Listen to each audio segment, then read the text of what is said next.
Right, are we ready to go? Tak jste připraveni? What are all these bones in stones? Co jsou tyhle všechny kosti v kamenech? What does science tell us? Co nám o tom říká věda? It's a record of our primitive past. Představa je taková, že je to záznam naší primitivní minulosti. And it's a record of change over time. A je to taky záznam toho změn, které se odehrály v čase. Is that what they teach? Je to to, co jste se učili? Yes.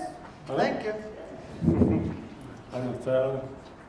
So we discussed the geological column in the previous lectures. My jsme se zabývali minule vlastně těmi geologickými sloupci. But of course these layers have fossils in them. A samozřejmě ty jednotlivé formace v sobě mají zkameněliny. And these fossils are different in the different layers. A ty zkameněliny jsou odlišné v těch různých geologických vrstvách. And we are taught at the universities A to, co se učíme, that the most primitive forms are in the bottom. Že ty nejprimitivnější organismy jsou tam úplně dole. And as you go up, they become more and more and more advanced. A když jdeme nahoru, tak se stávají víc a víc složitými. Until they become philosophers. A nakonec jsou to filozofové. That's what we're told, right? To nám říkávali. Now, is that true? Je to pravda? Do you mean to tell me I want to tell you it's not true? Předpokládáte, že vám řeknu, že to pravda není? How many scientists believe that in the world? Kolik vědců tomuhle popisu věří? Most. Most of them believe it. Můžeme říct, že většina. Now, here is a typical textbook. Tady je typický příklad z učebnice. And it tells you that the macrofossils exist since about 600 million years ago. A ta představa je taková, že ty fosílie nacházíme vlastně někdy od období kolem 600 milionů let. And then we go through time and eventually you get everything that we have. A když jdeme časem, nakonec tam nacházíme všechny organismy, tak jak jsou tady popsány. And we're the very last ones. A my jako lidé jsme úplně na konci. Okay, so let's talk about this piece of the fossil record. Podívejme se tedy na ten záznam ve fosílích, ve zkamenělinách, co nám říká. And see whether this is really so. A podívejme se, jestli je to teorie, která snese. So if you go right down there to the Cambrian, which is the oldest layer with Půjdeme tedy macrofossils, do té nejstarší vrstvy. then they say this is what it looked like. A představa je taková, že život v té době vypadal tímto způsobem. And these are what they call simple organisms that live. A tohle jsou vlastně ty jednoduché organismy, které tehdy...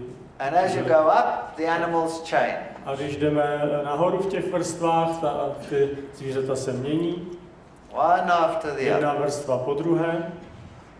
And then you get to the top layers here of the Paleozoic, you get these plants. A když se dostáváme do období vlastně prvohor, do karbonu. And the world was weird and wonderful. A svět byl velice zvláštní. Then you go up. A jdeme stále nahoru.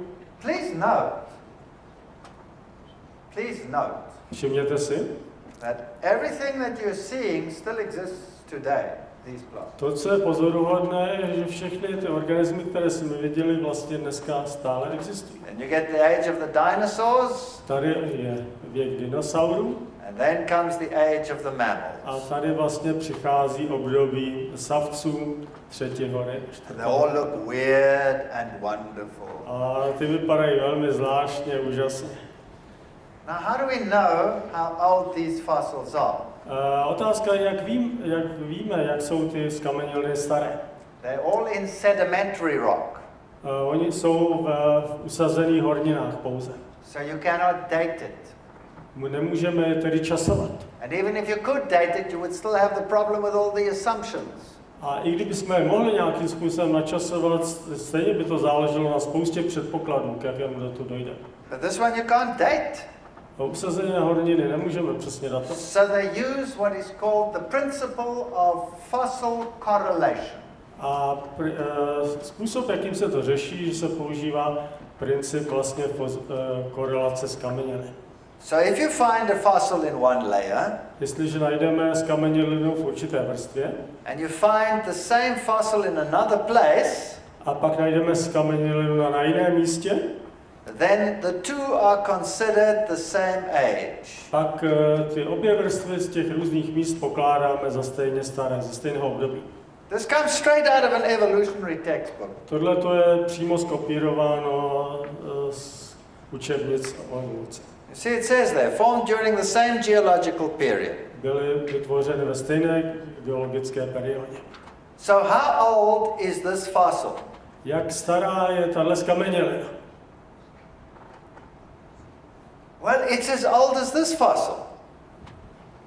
To, co můžeme říct, že je stejně stará jako ta skamenělina na tom druhém místě. And how old is this fossil? A jak stará je tato? It's as old as this fossil. Stejně jako na tom druhém místě. And how old is that fossil? Jak stará je tahleta? It's as old as this fossil. Jako tahle. So there's no age. Nevíme žádný věk. Now, they also tell you that this is an indicator fossil. Oni vlastně říkají, že to je skamenělina s určitou indikativní hodnotou. So it can tell me how old this rock is. A může nám říct, jak stará je tahle hornina. Now, where does this age of the rock come from? Odkud pochází věk té horniny, té vrstvy? It's a brand new science, Je to úplně nová věda and it's called thumbnology. a vycucaná z prstů. That's where it comes from. Now, Takhle já to vidím. it's not even logical. Není to moc logické. Is this fossil as old as the material it's buried in? Je tahle skamenělina tak stará jako materiál, v kterém je pohřbena? Co říkáte? Let me give you an example. Malý příklad. Your cat dies, Vaše kočka zemře and you bury it in your back garden. a pohřbíte ji vzadu na zahradě. Is the soil that it's buried in now as old as the cat? Je ten písek nebo ta půda, do které jste ji pohřbili, stejně stará jako vaše kočka? Of course not. The soil is much older. Jistě ne, ta půda je mnohem starší. So there is no way to date these fossils. Čili závěr je takový, že nemáme žádnou možnost datovat přesně ty skameněliny. So where they get 600 million years from? Kde jsme tedy vzali ty časy 600 milionů let? And if I dare touch it in this lecture, A kdybych já měl se zabývat datováním přesně během téhle they will přednášky, come down on me like a ton of bricks. padalo by to na mě všechno. But if Stephen Jay Gould did it, Ale když to udělal známý vědec Stephen Jay Gould, because he was still an evolutionist, protože on byl stále evolucionista, then it's okay. pak je to v pořádku. He can take 100 million years away and throw them away, no problem. Může si dovolit házet stovkami milionů let. Now, how do fossils form? Jak jsou skameněliny vytvářeny? Let's take an old geology textbook. Podíváme se do učebnice geologie You can take a new one, it says the same. a je to ve všech typech učebnic. It says that if covered with moist sediment, weathering is prevented. Ta podmínka je, aby to byl vlastně vlhký nános, který by byl překážkou zvětrávání. And that is why quick burial is the most important condition favoring fossilization. A nejdůležitější podmínka je tedy rychlé uložení. Question. Otázka. What buries a dinosaur quickly? Co rychle pohřbí dinosaura? Isn't that a good question? Není to dobrá otázka? All right. Waterborne sediments are so much more widely distributed Ty sedimenty vytvořené vodou jsou mnohem více rozšířeny that they include the great majority of fossils. a obsahují vlastně velké množství skamenělin. So were the fossils quickly buried in a watery mud grave? Yes or no? Vytvářejí se tedy skameněliny tak, že jsou vlastně rychle pohřbeny vodou v nějakém blátě nebo jílu. Yes. Ano, to je způsob, jak... But there was no flood. Ale přesto řada lidí říká, nebyla žádná potopa. You see how contradictory they are? Je to protiřečí. And then they'll put it in the textbook. Často to dávají do učebnic. And they show you something completely different. A ukazují něco úplně jiného. They'll show the dinosaurs. Ukazují dinosaura. They'll show a volcanic eruption. Ukazují vlastně výbuch sopky v pozadí. Which buries the dinosaur. A vlastně výbuch té sopky pohřbí pod lávou a popelem toho dinosaura. Now 99.999% of all fossils are buried in mud. To, co je důležité, že 99,99% všech skamenělin je uloženo v blátě. So instead of the volcanic eruption, let's make it mud. Není to tedy díky vlastně erupci vulkánu, sopky. And there the elements can be exchanged so that it becomes stone. A dochází tam k výměně prvků a vlastně dojde ke skamení. And that's why it has to be moist. A musí tam být vlastně vlhkost, aby mohlo docházet k té výměně ontů. And then weathering takes place. A tady je vlastně další následná erupce. And then eventually you can see the fossil. A potom vlastně vidíme tady skamenělinu, která byla díky erozi na povrchu. Does that take millions of years? Vezme tohle miliony let. This hat Tenhle klobouk is solid stone. je vlastně tuhý kámen, poctivý kámen. It's a fossil hat. Je to skamenělý klobouk. So it must be millions of years old, right? Co říkáte, musí být starý tedy miliony let. No, it was left by a miner in a mine. Ne, tenhle klobouk si zapomněl jen horník tam v dole. And the mine was closed for about 30 years. A ten důl byl uzavřen asi po 30 let. And then they found the hat when they went in there. A když se tam znovu vrátili po té době, tak našli tento klobouk. So it could be much faster than 30 years, but it's solid stone, it's a fossil. A těch 30 let úplně stačilo, možná to bylo ještě rychleji k tomu, aby ten klobouk kompletně skamenil. Now, when you go to the fossil record, you'll see some amazing things. Když se podíváme na ty záznamy ve skamenělinách, uvidíme úžasné věci. These are fossil fish. Tady to jsou skamenělé ryby. Now, when I was a student, I went to the Karoo. Když jsem byl student, navštívil jsem určitou oblast. And there's a bed full of fish. Everything you turn over is full of fish. A v té lokalitě vlastně všechno, co jsme studovali, bylo plně skamenělin ryb. And it puzzled me. A položil jsem si otázku. That some of them had heads and some of them didn't have heads. Některé ty ryby měly hlavu, některé o ní přišly. Even when a lake dries up, také když jezero vyschne, they lie there and they just rot. Leží v bahně, ale nakonec stejně schní, zetlej. So you have to be buried in a turbidite, in mud. K tomu, aby tedy mohlo dojít vlastně ke skamenění ryb, musí být tam určitý proud, turbiny, o které jsme mluvili, který pak uchová to tělo. And if a fish floats in water and it's dead, a když ryba vlastně plave v tomhle proudě a je mrtvá, it decays very quickly. Rozkládá se obvykle velmi rychle.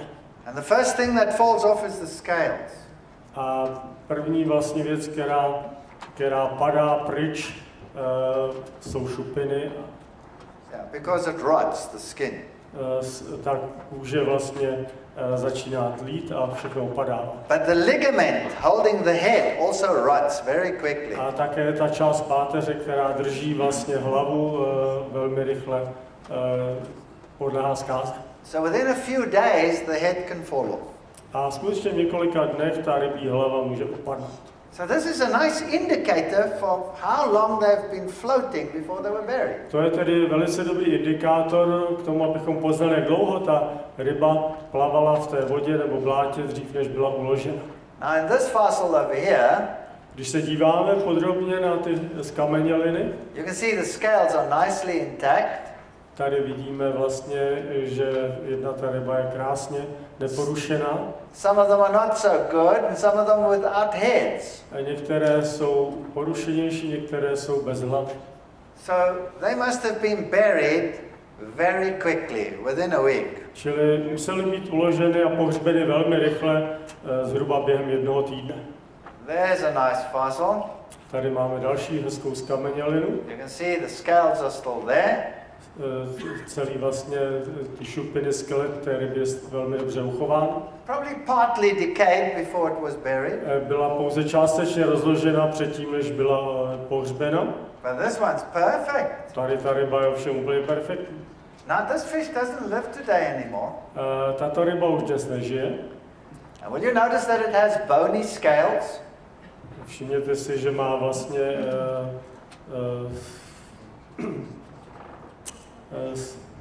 šupiny, které jsou tvořeny z kostí. Bony scales. Yeah. And so scientists believe that bony scales is primitive.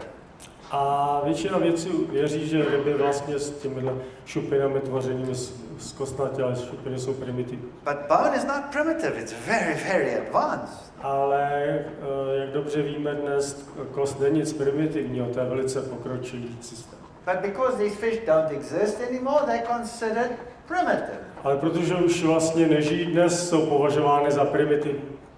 Now here's a sturgeon. Tady máme jesetera. That's the fish that gives you caviar. To je ryba, která nám dává kaviár. It's one of the few survivors that have bony scales. A tady je vlastně několik exemplářů, které vlastně mají kostěné. So what does science say? Co věda říká? Primitive fish. Je to primitivní ryba. It's not primitive, it's around today. Není primitivní, i dneska ji nacházíme. There's nothing primitive about the scale, it's incredibly advanced. Naopak vlastně celá ta struktura je velice pokročilá. So this primitive is a mindset. Čili ten koncept primitivismu v minulosti je určitý druh pohledu. I'll give you another example. Dávám další příklad. When scientists look at a rhinoceros, když se vědci dívají na dinosaura, not dinosaur, rhinoceros. Nosorožec, aha, rhino, yeah, okay. Na nosorožce? I caught him out. When they look at a rhinoceros, they say primitive. Je primitivní. Why? Proč? Z jakého důvodu? Because it looks primitive. Primitivně vypadá. But what is it? It's a mammal. A je to přeci savec. So it's very advanced according to them as well. A je to přeci velice pokročilý organismus. So this issue of primitive is purely subjective. It's not even scientific. Čili ta koncepce primitivismu je velice subjektivní záležitost. A není to vědecké. Now, how do you explain a whole fossil bed just with scales? Jak vysvětlíme ten útvar, tyto skameněliny? That can only happen if there were hordes of fish rotting in the water. Mohlo k ním dojít pouze tehdy, kdy se vytvořit, kdy vlastně spousta ryb se rozkládala. And all these scales fell off as they rotted. A ty šupiny vlastně z nich padaly. And then the fish were gone already, and then the scales were covered. A potom vlastně část těch ryb byla odnesena a pouze tyhle zbytky tam zůstaly. It never happens today. K tomuhle už dneska nikdy nedochází. There are no scales embedded in sea sand or anywhere where there are fish. Nikdy nenajdeme v současné době tyhle útvary. Why? Because they erode away very quickly. A důvodem je, že oni vlastně velice rychle se rozkládají a nedojde ke skamení. So this is catastrophism. Čili souvisí to s událostí katastrofy. Now look at this one. Podívejme se na tuto skamenělinu. There are two of them together. Jsou dvě společně. This can only be catastrophism. To může být pouze důsledkem katastrofy. This is not chance fossilization over millions of years. Není to záležitost, kde by se to odehrávalo miliony let. What about this? A co tohleto?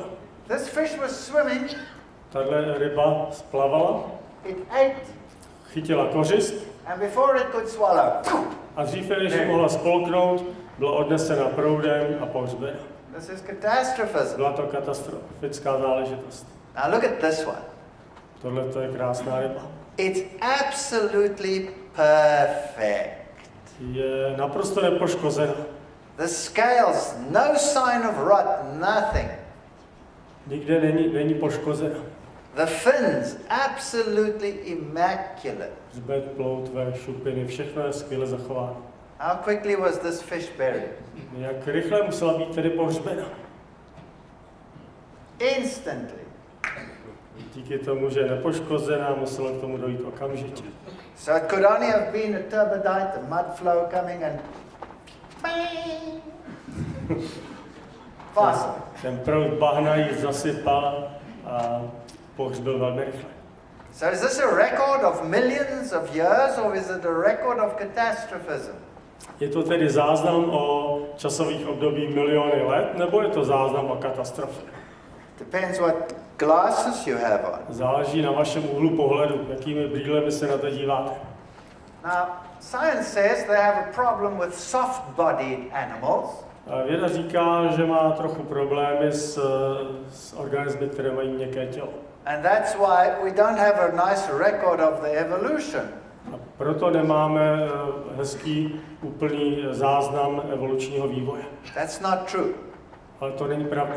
There are many soft-bodied animals in fossils. This is a jellyfish. Překvapivě existuje vlastně mnoho zachovaných organismů s měkkým tělem. Tohle je příklad medúzy. Now I like this statement by Olson. Mám rád tohleto vyjádření a shrnutí. Time and again, wind, water and ice have cut and destroyed rocks that have been elevated to form continents, that there is a fossil record and all seems rather remarkable. Čas a opětovně větrem hnaná voda i led roztrhaly a zničily horniny, které byly vyzdviženy, aby sformovaly kontinenty. To, že vůbec nějaký skamenělý záznam existuje, je spíše pozoruhodné. As we said, there's been more than enough time to wash the continents away.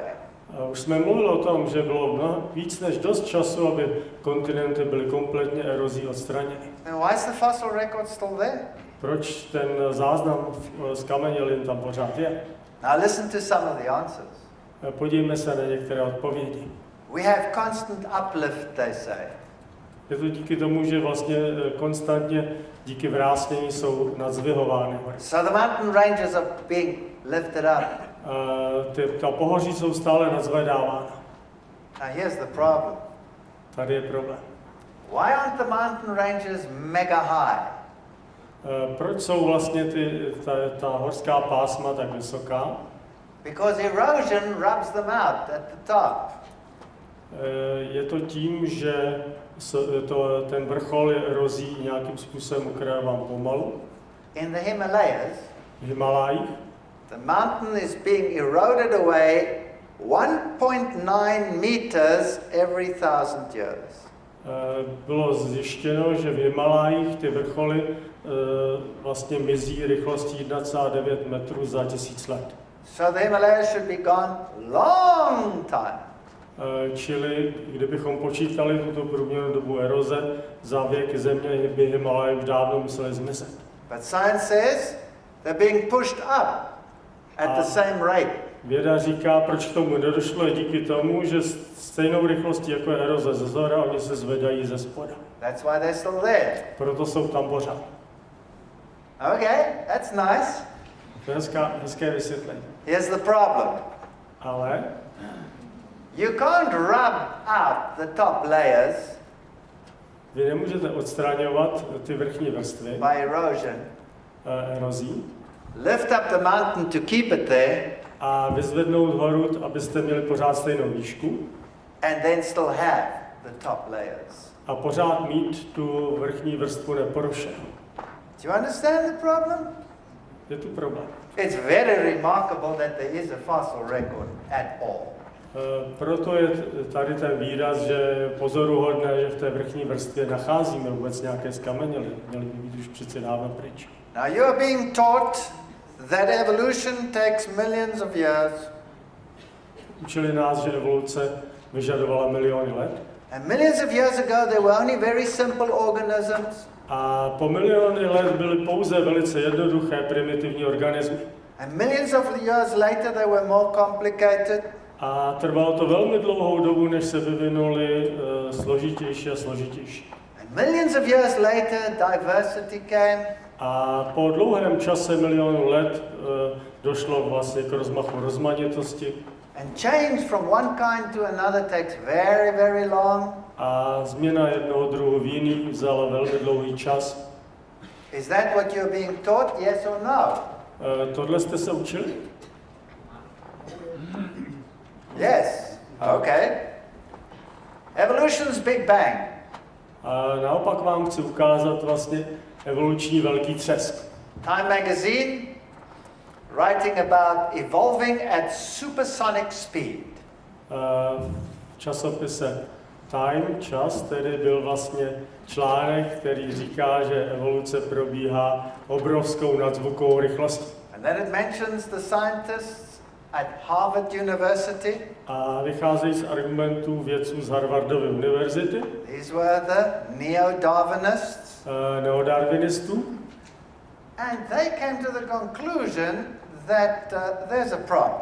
A oni sami připouštějí, že tady existuje určitá otevřená otázka, So they had to adapt Darwin's theory. která vyžaduje nějakým způsobem modifikovat Darwinovu teorii. Darwin was a proponent of what is called gradualism. Darwin vlastně propagoval myšlenku postupného vývoje. Slow evolution over time. Postupný pomalý vývoj v čase. By the way, that's the only logical alternative. Což je vlastně byla v jeho pohledu logická alternativa. But the fossil record didn't bear it out. Ale to nesouhlasí s tím, co nacházíme ve zkameněninách.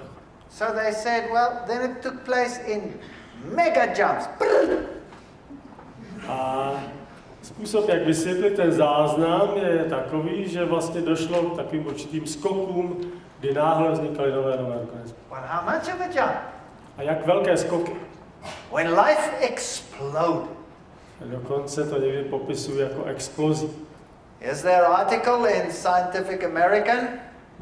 V časopise Scientific American se mluví The Big Bang of evolution, of animal evolution. velkém třesku vývoje zvířat.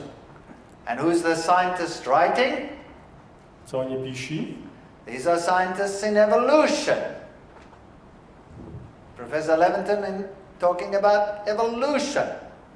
Je to profesor, který učí evoluci. And then he has this interesting thing to say. A co on říká? He says this Cambrian explosion. On mluví o takzvané kambrijské explozi. Let's just get this straight here. Řekněme si to přímo. The Cambrian is where? Kde je to období kambrijské? The oldest layer with macrofossils. To je přeci ta nejspodnější, nejstarší vrstva. 600 million years ago. Stará 600 milionů let. And you had the sudden, roughly simultaneous appearance of many different life forms. A došlo k tomu, že se vlastně náhle objevily rozmanité druhy zvířat. Fascinating. How sudden? Jak náhle? Well, they say that the phyla appeared almost simultaneously. Vlastně mluví o tom, že ty čeledi se objevily úplně téměř současně. Druhy. You know what a phylum is? Víte, co jsou to druhy čeledi? It's a huge category of animals. Je to velká kategorie zvířat. For example, phylum Arthropoda. Například ten druh Arthropoda. That's all the jointed-legged creatures. Jsou to všechny zvířata, která mají... That will include the prawn, To zahrnuje další velké skupiny the zvířat. crayfish, Zahrnuje to druhy ryb. every single insect on the planet, Zahrnuje to hmyz na planetě Zemi. Animals in the sea, animals on the land. Zahrnuje to zvířata jak mořská, suchozemská. That's a phylum. To je vlastně v tom biologické klasifikaci. Let's take a totally different phylum. Podívejme se na úplně jiný rod. Mollusca. Mollusca. Mollusk, snail. Měkýši. Yeah? Měkýš, ano. Mekish, that sounds nice. I like that. Right, that would include every snail. To zahrnuje vlastně všechny hady. All the marine shelled and unshelled snails. Všechny vlastně druhy hadů, které žijí v moři, ať mají krunýř nebo ne. It will even include the squid and the octopus. A bude to zahrnovat dokonce vlastně i hlavonožce, chobotnice. And how did they appear? Jak se objevili? Objevili se naraz. Good grief. How fast? Jak rychle? Fast turns out to be much faster than anyone ever thought. Došlo k tomu mnohem rychleji, než jsme si kdykoliv představovali. That's not me speaking, this is the scientific world speaking. To neříkám já, to říká ten vědec, který věří evoluci. Now Stephen Jay Gould, he was the man in this new approach to evolution. Stephen Jay Gould je vlastně jeden z velkých hlavních motorů tohoto pohledu. He's dead now. On zemřel. But he writes here in the journal Nature. Ale v tom významném časopise Nature, Příroda. And he says the following. A říká následující. He says that the older textbooks starší učebnice říkají, say that our phylum, the one we belong to, že náš kmen, ke kterému my patříme, strunaci, must have come much later. Musel se objevit až mnohem později, až v následujícím období. But here's a problem. Ale tady je problém. The oldest layers contain chordates. Ty nejstarší vrstvy ale obsahují strunace. And then he writes, chordates arose in the Cambrian explosion. A také patří vlastně do té velké skupiny, která vznikla při kambrijské explozi. You must admit, here's a problem. Musíme připustit, že tady je mnoho otevřených otázek. Science says everything was there from the beginning. Věda říká, všechno tady vlastně bylo od počátku. Even the group we belong to. I vlastně skupina, ke které my patříme. Isn't this fascinating? So they've proved it. It's unambiguous. There's no doubt. Není žádná pochybnost o tom. And is this new knowledge? Je to nová znalost? No. Darwin already knew it. Darwin už vlastně tohle věděl. He just hoped that the fossils would be found. A on doufal, že vlastně ten záznam ve zkamenělinách bude časem nalezen. But they're not there. Ale nalezen nebyl. Everything was there from the beginning. Všechno tady je od počátku.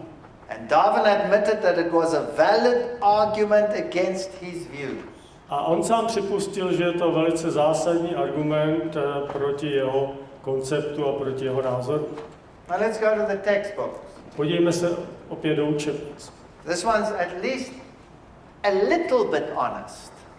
Tady tenhle záznam je vlastně čestný a popisuje situaci tak, jak je.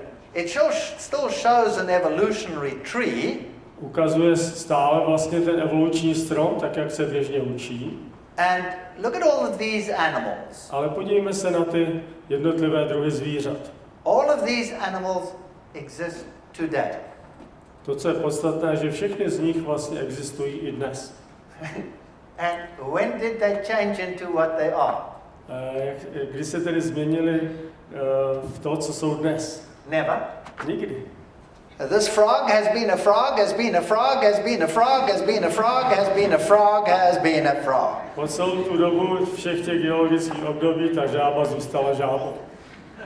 And this coelacanth has been a coelacanth, has been a coelacanth, has been a coelacanth, has been a coelacanth. A vlastně ta Timery a ty všechny ostatní zůstaly stejným organismem po celou geologická období. The same for all of them. A platí to pro všechny ty druhy, které jsou tady ukázány. This is a lamprey. Agnatha stomata. A lamprey, a fish without jaws. Tady popisuje speciální rybu. I can give you the Afrikaans. I like the Afrikaans. The Afrikaans is a snotvis. I won't translate that, it's naughty. They say this is the most primitive. Popisují mihuli jako velice primitivní organismus. But it's living today. Ale přesto my ji nacházíme i dnes. And it's been the same all along. A byla stejná po ta dlouhá geologická období. But look how they link them up here. How they link them up. A všechny jsou spojeny. Is there any fossil put there to tell you what changed into what? Můžeme najít nějaký záznam ve skleninách, který by ukázal to propojení, že tam skutečně došlo k změně jednoho druhu v jiný? Yes or no? There's nothing. There's no intermediary. It's always been a frog. Není tam žádný přechodný článek, žába byla vždycky žábou. And let's look at this one over here. Here are all of these creatures. Podívejme se na ta ostatní stvoření, začneme želvou. And they've always been exactly the same. A když půjdeme dál, ještě že ptáci zůstali pořád stejný. A snake has always been a snake, but they think it came out of here, but there's nothing to show that it did come out of there. Předpokládá se, že had se oddělil z této větve ještěrů, ale my nemáme žádný záznam, že by k tomu skutečně došlo. And let me show you some problems. Podíváme se na určité problémy, které to shrnou. If evolution is true, Jestliže evoluce je pravdivá, then there must be advance from simple to complex. pak musíme vidět vlastně pokrok od jednoduchého ke složitému. That's a must. To je příkaz, to musí být. If evolution is true, development must be from small to large. Jestliže evoluce je pravdivá, pak existuje vývoj od malého k velkému. You can't start evolution with an elephant and end with an amoeba. My nemůžeme vlastně začít evoluci se slorem a končit nějakou malou amébu. You got to start with an amoeba and end with an elephant. Představa je taková, že se začne s nějakými prvoky a skončí se se slorem. If evolution is true, jestliže evoluce je pravdivá, then there would have been low diversity in the beginning and high diversity as life evolved. Pak musíme mířit od malé vlastně rozmanitosti k velké rozmanitosti, tak jak se život vyvíjel. That's basic. Tohle to jsou základní koncepty. What do we have? Ale co nacházíme, co existuje? We don't have simple to complex, we have irreducible complexity. My nenacházíme žádný záznam přechodu od jednoduchého ke složitému, naopak vidíme vlastně neredukovatelnou složitelnost. Life is incredibly complex. Život je neuvěřitelně složitý. And everyone has been what it was since the beginning. A ty složité organismy jsou tady hned od začátku. We have reversed side sequence. Everything in the past was bigger than it is now. A překvapivě máme zcela obrácenou vlastně tendenci ve velikosti, jak bychom čekali. Ty organismy starší jsou velké, nyní menší. So we've got devolution, not evolution. Spíše se tedy jedná o nějakou degradaci než vývoj. And we have reversed diversity. A další problém je, že ty záznamy ukazují na snižování rozmanitosti. Far more animals in the past than today. Mnohem víc vlastně zvířat a stvoření v minulosti než dneska. Now let's listen to that admission by Gould. Podívejme se, co on připouštěl v roce 1997. The family trees which you find in the textbooks ty typické vlastně obrazy stromů zvířat come out of here, out of the mind of the scientist. Přicházejí z určité koncepce z mozku vědců, but not out of the fossils. ale nepocházejí rozhodně z nálezů z kameněli. Are you ever told that at the university and in the school? No. Řekl vám to někdy? Někdo na univerzitě nebo ve škole? Now let's look at this. I've made a family tree for you. Udělal jsem pro vás ten strom vývoje. It's perfectly logical that the small one must be at the bottom. Je perfektně logický, tady vidíte na začátku malého pejska. So the Chihuahua must have given rise to all of these dogs. A z malé čivavy se postupně vyvíjely všechny další psy. Now you get some nice short, long ones. Z malého krátkého vznikl malý, ale dlouhý. So that's the one branch of my tree. Tady máme jednu větev našeho stromu. And then you get the stronger, leaner ones, fast ones. Silnější. So maybe they evolved like this. Možná ten vývoj šel tímto směrem, jak máme ve střední větvi. And you get the big tough ones. A potom jsou takový ty opravdu They must have evolved like this. A ten vývoj mohl jít tímto směrem. And this poor thing doesn't know where the heck he comes from. A tenhle nevíme, kam ho zařadit. Ten tam nepatří. Now, this is absolutely logical. To je přeci velice logický popis. But it's absolutely wrong. Ale naprosto špatný. Because the wild type was the wolf. Protože ten vlastně původní druh byl vlk. And out of that came all the others. A z toho vlastně původního vlčího druhu se vyvinuly všechny ty ostatní. Because we know this, because man bred these animals. A my přeci s tím máme zkušenost, lidé kříží psy. So something that's logical is not necessarily right. Obraz, který vytvoříme, může být logický, vůbec nemusí být správný. There's one other principle here. A další princip, který vám chci ukázat. All these dogs are contemporaneous. That means they're all living at the same time. A všechny tyhle ty druhy psů vlastně žijí současně. So the way I put them together comes out of my... Čili způsob, jak jsem tady to poskládal, je z mé představy. Here's the problem. A ta otázka je, the fossils are exactly the same. Skameněli ukazují přesně toto. They occur at the same time. Že se vlastně ty zvířata objevily ve stejné době. And when they put them together, they use exactly this principle. A oni, když je poskládají dohromady, tak používají stejný způsob argumentace. So here's the evolution of the horse. Tady je vývoj koně. And they'll go from small to large. Ten vývoj je popisován samozřejmě od malého po velikého. And this one down here is Hyracotherium. Ten malý dole má tohle latinské jméno. And they changed its name later to Eohippus. A později ho nazývají Eohippus. Why? Proč? Because it looked so much like a Hyrax, it probably is a Hyrax.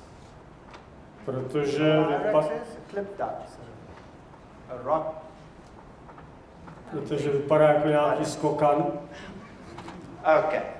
So this evolution comes out of the mind. It doesn't come out of the fossils. Tento popis vývoje koně nepochází z toho, co bylo nalezeno, ale pochází z určité myšlenkové koncepce. So all of these creatures were actually contemporaneous. A podstatné je, že všechny tyhle druhy konů vlastně žili současně. But please note that they'll put them from small to large. Ale všimněte si, v tom klasickém popisu oni je poskládali od malého po velký.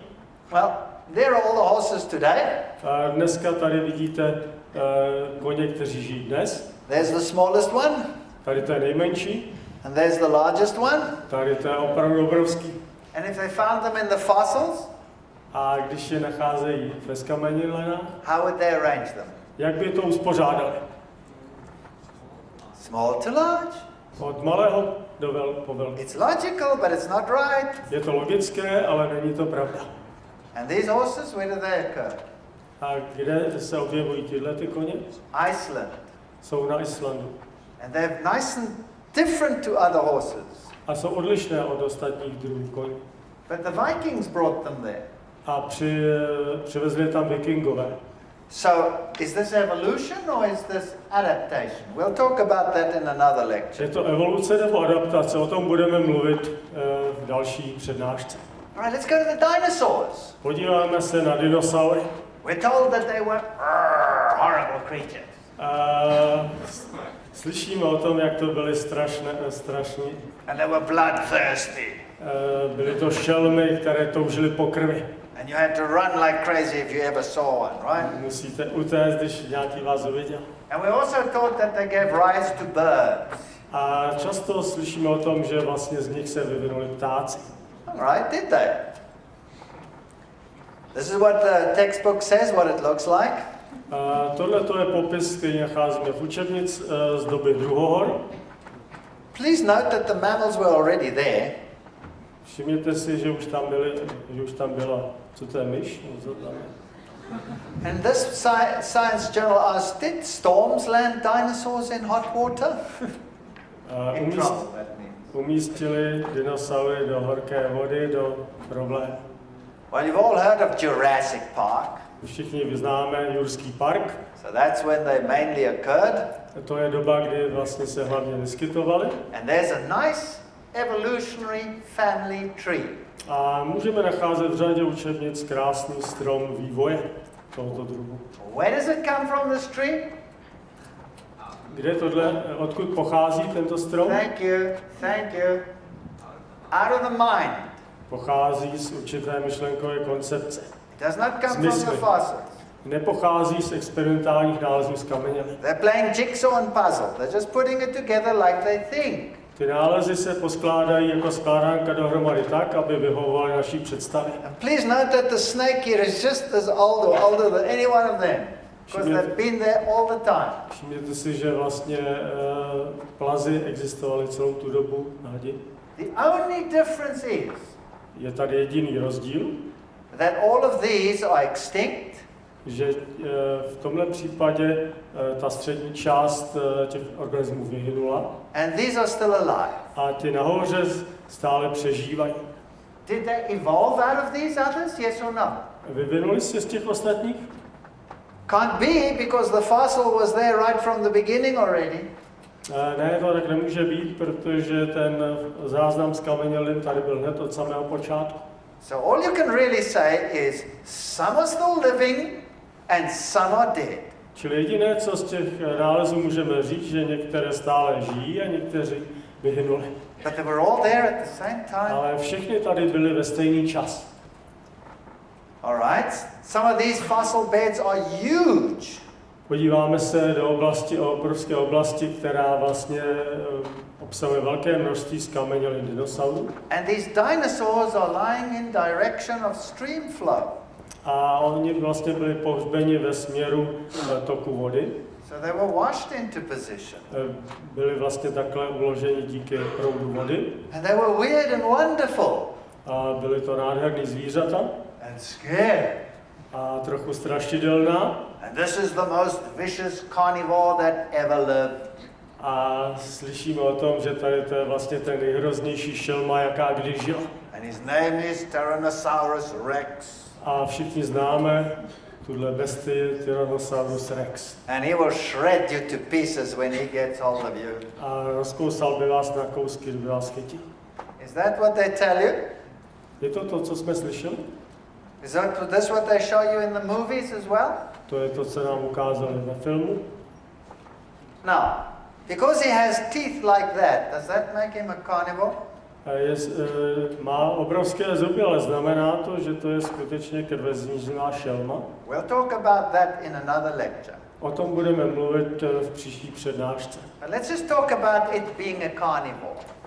Mluvme tedy o tom, co dělá šelmu šelmou. This creature was huge.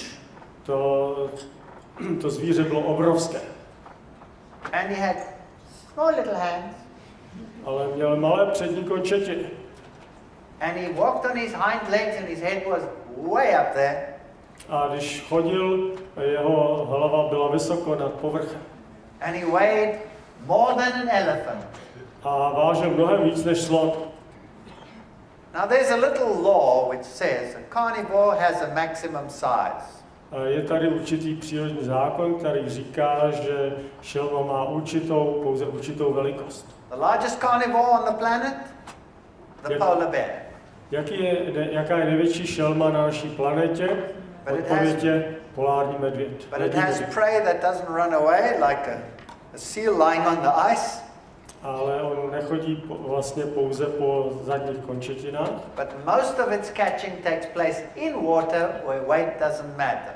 A jeho hlavním lovištěm je voda, kde jeho velká váha není na překážku. The largest carnivore on land is the lion. A na pevnině největší šelmou je lev. And it can never catch something by itself. It would die. It has to have a team.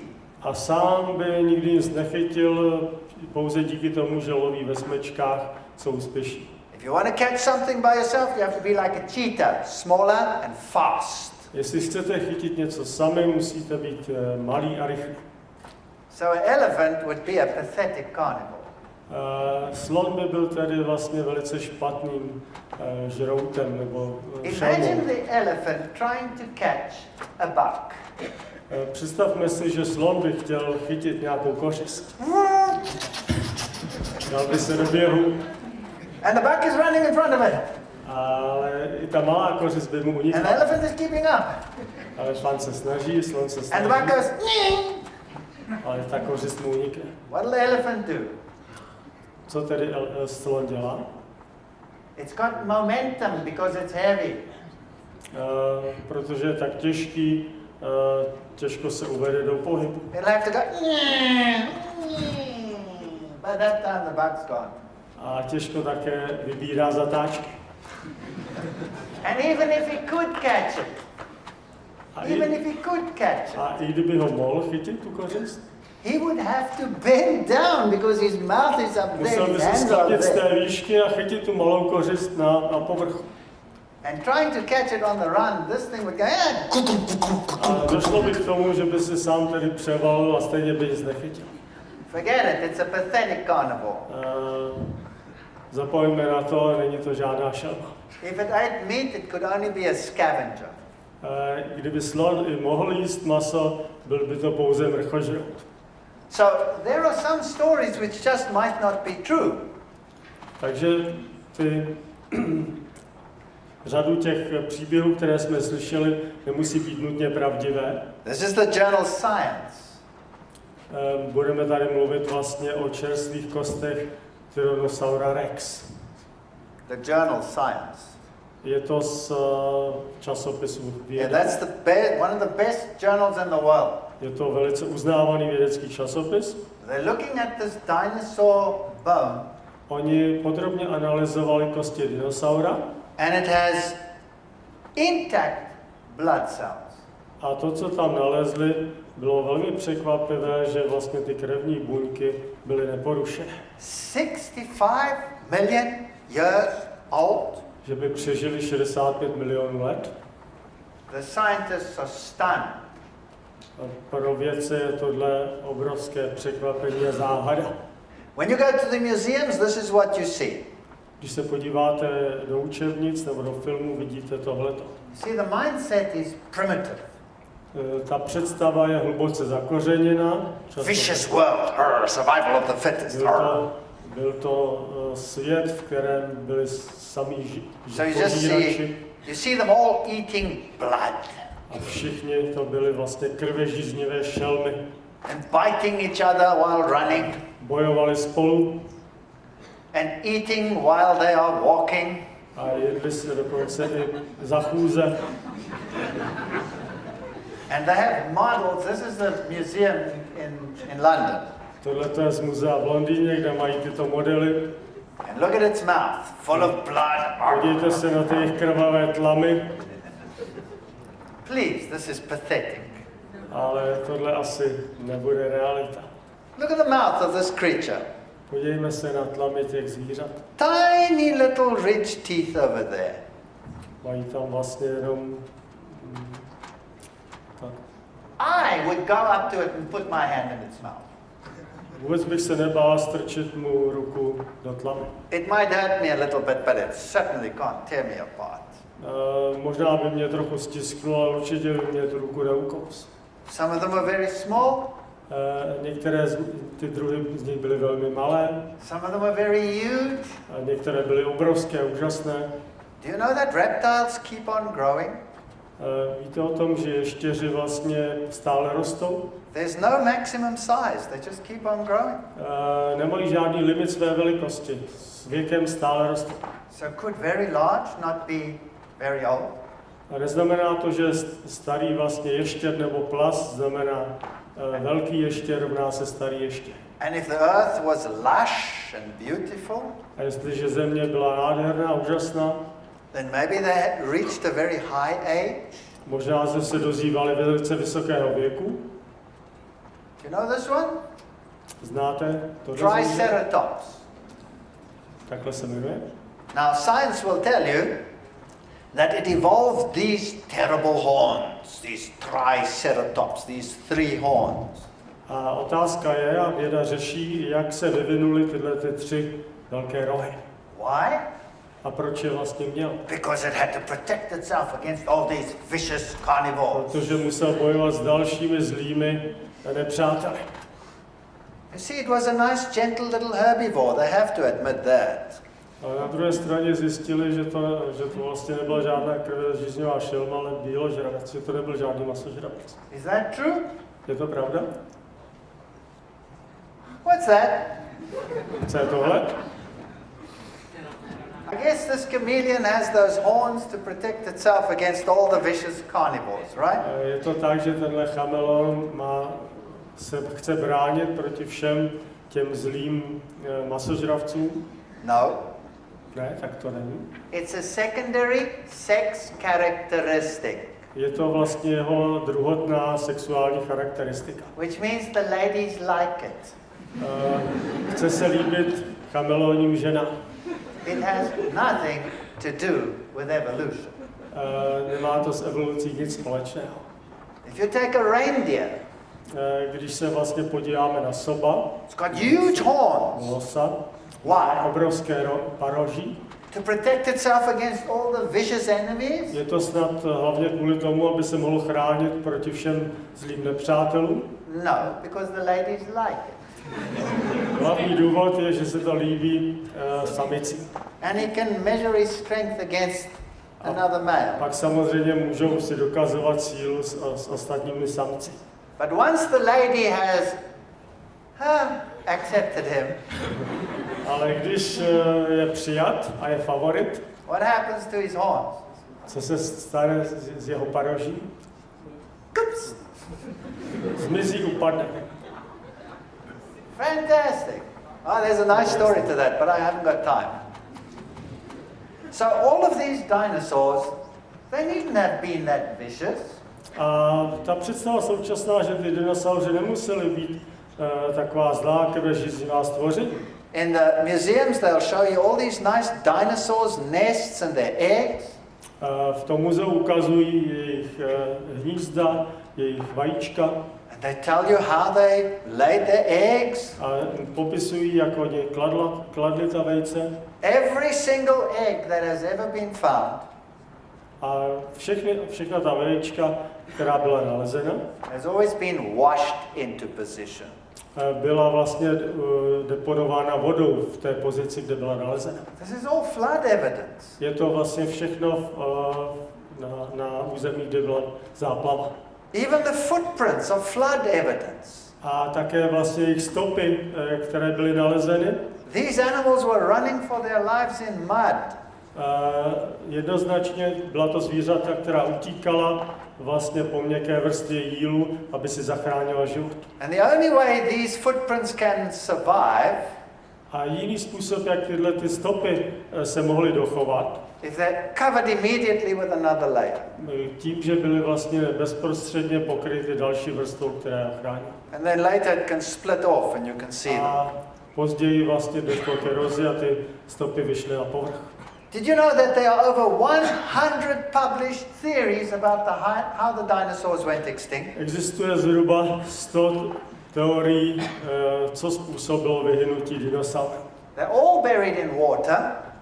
Všichni dinosauři jsou vlastně pohřbeni ve vodě, but there was no flood. ale přesto slyšíme, že neexistovala potopa. Did they give rise to birds? Vznikly z nich ptáci? Další Of otázka. course, you find feathered dinosaurs, they say.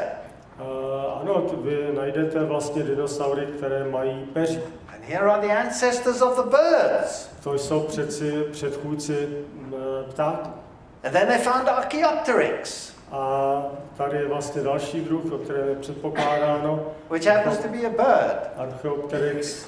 But then they found Sinosauropteryx. Thank you. A našli další druh. This is the most famous bird-dinosaur transition fossil. A předpokládá se, že tohle je nejznámější přechodná forma mezi dinosaury a ptáky. They say it was a feathered dinosaur. Popisují ho jako dinosaura, který měl peří. Now I'm going to take you to the top bird and paleontology scientists in the world. Vezmu vás teď k člověku, který představuje špičku mezi paleontology ptáků na celém světě. And look where they're publishing. They're publishing in the journal Science. A zase to publikoval v tom renovovaném časopise Science. So they are evolutionists. Přestože je evolucionista. They say it's impossible for a dinosaur to give rise to a bird. A sám říká, že je takřka nemožné, aby dinosaurus vlastně poskytl, nebo z něj se vytvořili ptáci. Why? Because birds don't have the thumb. To, co je podstatné, je, že tam není ten zárodečný palec, oni ho nemají. And what do they also say? A co dále říkají?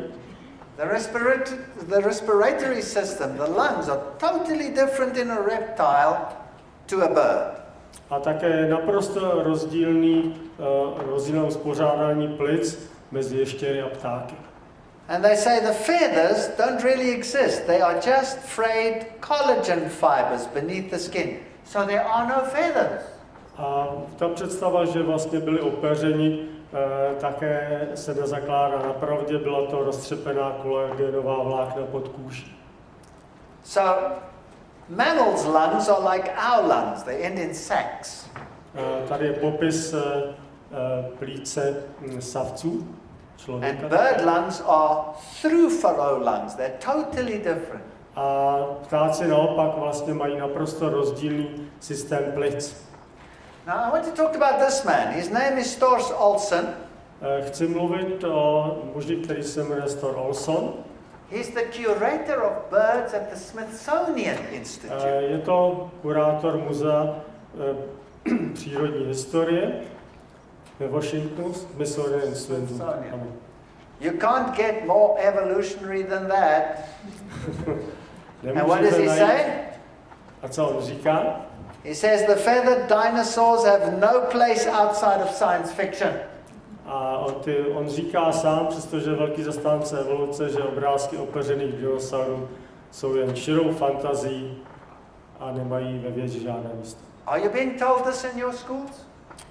Je to to, co jsme se učili? No. No. What does he say? Co on říká? He says there's a plot. He says it's people from National Geographic.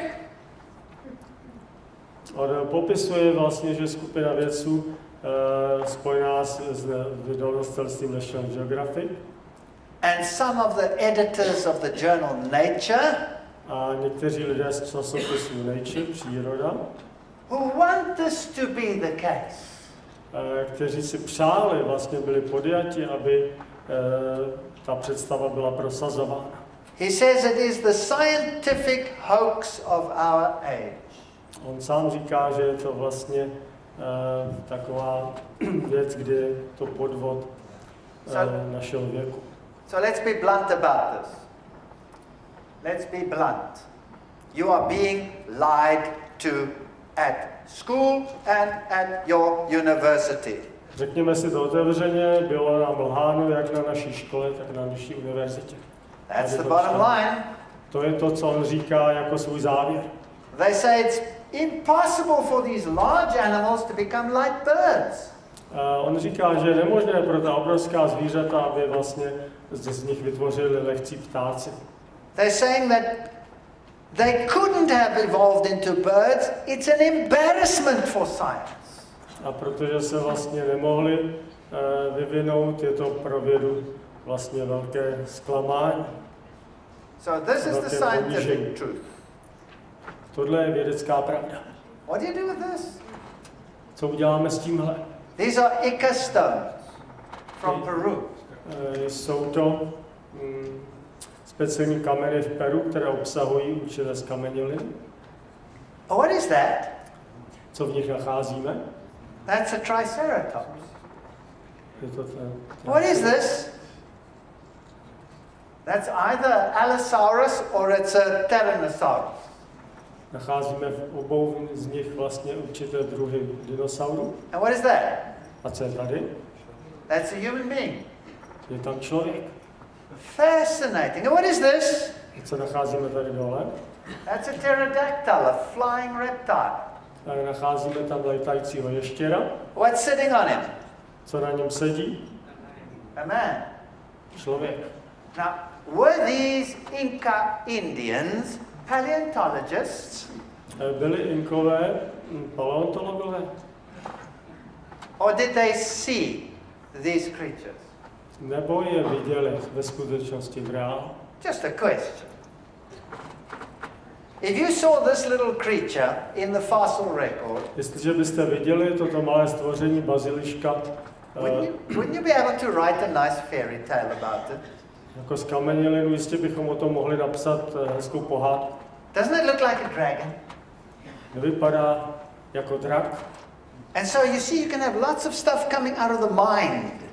Čili vidíme, že řada těch koncepcí pochází vlastně z mozku, z názoru. I'm going to sum this up. Chci to shrnout. Here this scientist who's an evolutionist Názor evolucionista, vědce, admits there is no simple animal. Připouští, že tady není žádné jednoduché zvíře. Doesn't exist. Že nic takového neexistuje. Everything that has ever been found is complex. Všechno, co jsme kdy našli, jsou velice složitá zvířata. So everything we have today is just as complex as that which was in the past. Všechno, co máme dnes, je stejně složité a úžasné, jako bylo v minulosti. And some of them are going extinct. Ale některá ta zvířata vyhynula. And so some in the past went extinct when the circumstances changed. A vyhynula díky tomu, že se změnily okolnosti. So the ammonite is extinct. Tady vlastně jsou vyhynula co to je, Ammonite is extinct. Mhm. Is it primitive? Tím, že vyhynul, znamená to, že je primitivní? No, this was a squid-like animal in there, and it moved with jet propulsion.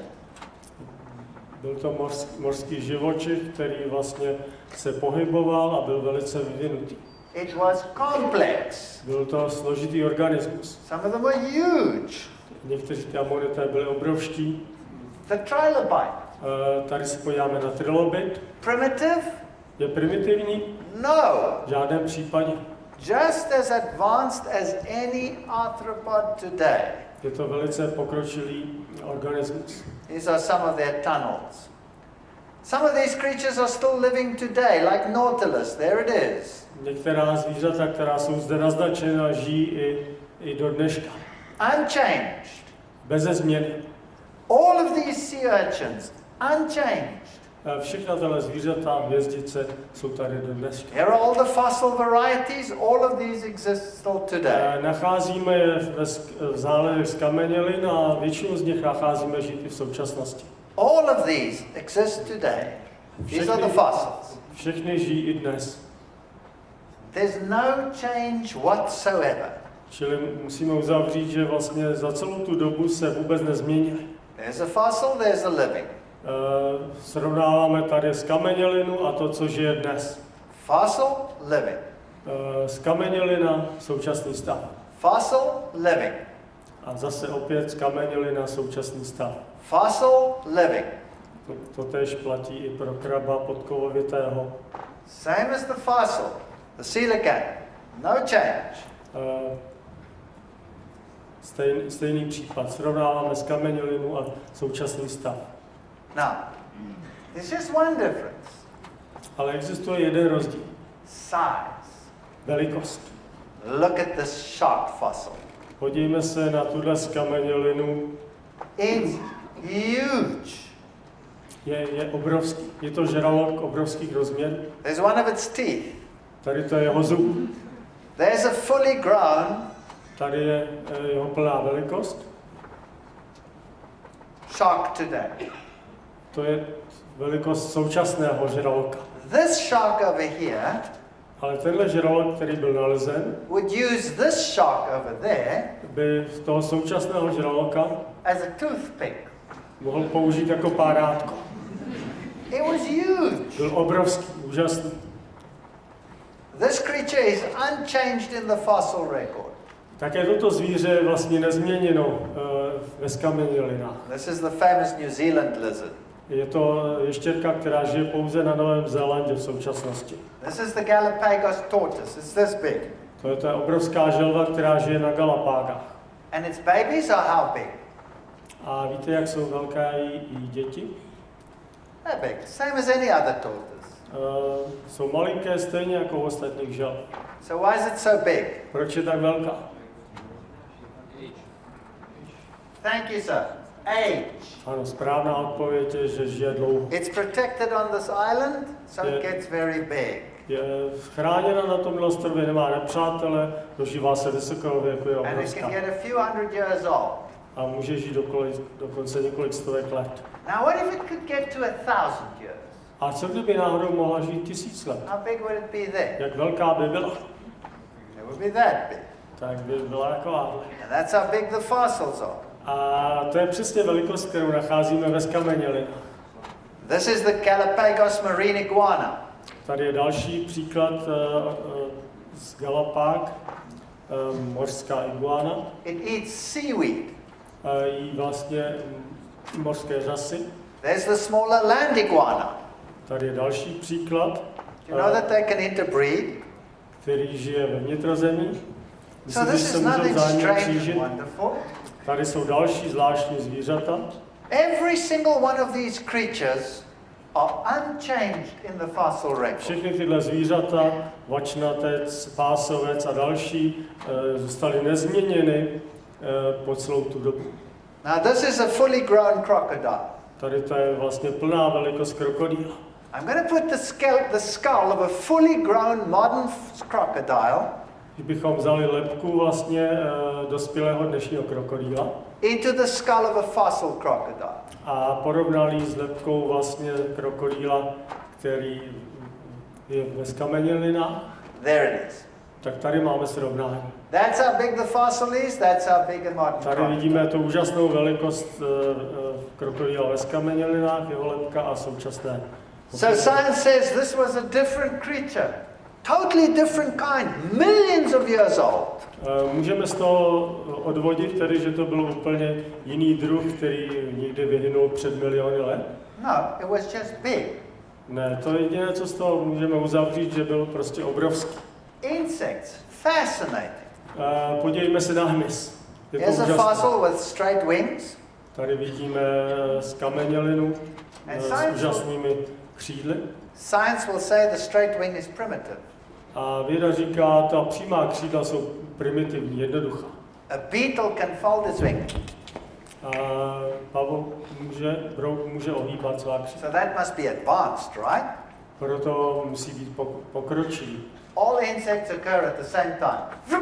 There they are. Ale ze skamenělin je jasné, že všechen hmyz se objevil ve stejný čas. So whether they have straight wings or whether they have folded wings, they're there at the same I time. když měli vlastně přímá křídla nebo křídla, která mohly zasunout ve stejný čas. Dragonfly, do you know what that is? Dragonfly.